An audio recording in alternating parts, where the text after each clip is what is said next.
പല വിദേശ രാജ്യങ്ങളിൽ നിന്നും MBBS ബിരുദമെടുത്ത് വരുന്നവർ ഇന്ത്യയിൽ പ്രാക്ടീസ് ചെയ്യണമെങ്കിൽ FMGE foreign medical graduate examination എഴുതി പാസ്സാകണം എന്ന വ്യവസ്ഥയുണ്ട്. 100 പേര് വിദേശ രാജ്യങ്ങളിൽ നിന്ന് ഗ്രാജുവേഷൻ എടുത്ത് MBBS എടുത്ത് നമ്മുടെ രാജ്യത്തേക്ക് വന്നാൽ അതിൽ 15-20 പേരിലധികം FMG പരീക്ഷ എഴുതി പാസ്സാവാറില്ല.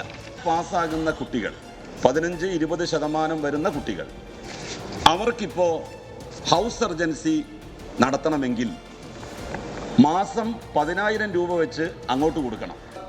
MBBS ബിരുദം കഴിഞ്ഞ് ഹൗസ് സർജൻസിക്ക് ചേരുമ്പോൾ ഏതൊരു മെഡിക്കൽ വിദ്യാർത്ഥിയും ഏതൊരു ഡോക്ടറും സ്വന്തമായി ഒരു 10 രൂപയെങ്കിലും തനിക്ക് വേതനം കിട്ടണം എന്ന് ആഗ്രഹിക്കും. ഇതവർക്ക് വേതനം കിട്ടുന്നില്ല. തൊഴിലുറപ്പുകാരുടെ പൈസയെങ്കിലും ഈ FMG പരീക്ഷ പാസ്സായ MBBSകാരായ വിവിധ മെഡിക്കൽ കോളേജുകളിൽ യാതൊരു സ്റ്റൈപ്പൻഡുമില്ലാതെ പണം അങ്ങോട്ട് കൊടുത്ത് 1,20,000 രൂപ ഒരു കൊല്ലം അങ്ങോട്ട് ഹൗസ് സർജൻസിക്ക് ജോലിയെടുക്കുന്നതിന് കൊടുത്ത് ജോലി ചെയ്യുന്ന ഒരു സാഹചര്യം ഒഴിവാക്കണം സാർ. അവരെ 1,20,000 രൂപ അടച്ച് ഹൗസ് സർജൻസി ചെയ്യുക എന്നുള്ളതിൽ നിന്ന് മാറ്റുകയും അവർക്ക് ചായ കുടിക്കാനുള്ള അങ്ങോട്ട് ആ സ്ഥാപനത്തിലേക്ക് പോകാനുള്ള വണ്ടിക്കൂലിയെങ്കിലും കൊടുക്കാനുള്ള സാഹചര്യം ഉണ്ടാവണം. നിലവിൽ 328 സീറ്റുകളിൽ FMGE വിദ്യാർത്ഥികൾ സംസ്ഥാനത്തെ മെഡിക്കൽ കോളേജുകളിൽ ഇന്റേൺഷിപ്പ് ചെയ്തു വരുന്നുണ്ട്. പ്രസ്തുത വിദ്യാർത്ഥികളിൽ നിന്നും ഇന്റേൺഷിപ്പ് ഫീസ് ഇനത്തിൽ തുകയൊന്നും ഈടാക്കുന്നില്ല.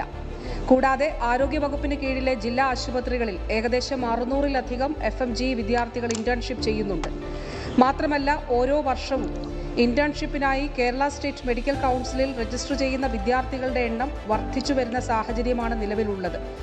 നാഷണൽ മെഡിക്കൽ കമ്മീഷന്റെ 7/12/2023 പബ്ലിക് നോട്ടീസ് പ്രകാരം മെഡിക്കൽ പഠനത്തിന്റെ അവസാന വർഷം അല്ലെങ്കിൽ അവസാന വർഷത്തിനു തൊട്ടു മുൻപ് കോവിഡ് അല്ലെങ്കിൽ യുദ്ധം മൂലം ഇന്ത്യയിലേക്ക് മടങ്ങുകയും തുടർന്ന് ഓൺലൈൻ വഴി വിദ്യാഭ്യാസം നേടുകയും ചെയ്ത വിദേശ മെഡിക്കൽ വിദ്യാർത്ഥികൾക്ക് യഥാക്രമം 1 വർഷത്തെ അല്ലെങ്കിൽ 2 വർഷത്തെ ക്ലിനിക്കൽ ക്ലർക്ക്ഷിപ്പ് നിർബന്ധമാക്കിയിട്ടുണ്ട്.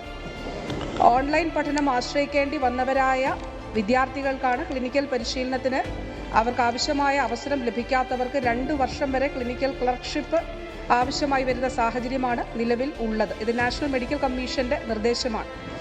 പ്രസ്തുത വിദ്യാർത്ഥികളെ പരിശീലനത്തിന് പ്രവേശിപ്പിക്കുന്നതിന് സർക്കാർ മെഡിക്കൽ കോളേജുകളിൽ മതിയായ സീറ്റുകളും സൗകര്യങ്ങളും ലഭ്യമല്ലാത്ത സാഹചര്യത്തിൽ സ്വാശ്രയ മെഡിക്കൽ കോളേജുകളുടെ കൂടി സഹകരണത്തോടുകൂടി മാത്രമേ നമുക്ക് ഈ പരിശീലനം മുന്നോട്ട് കൊണ്ടുപോകാൻ സാധിക്കുകയുള്ളൂ. സർക്കാർ അതിൻ്റെ നടപടി സ്വീകരിച്ച് വരികയാണ്. അവരുമായി ചർച്ചകൾ നടത്തുന്നുണ്ട്. ഇതാണ് നമ്മളുടെ മുന്നിലുള്ള വിഷയം.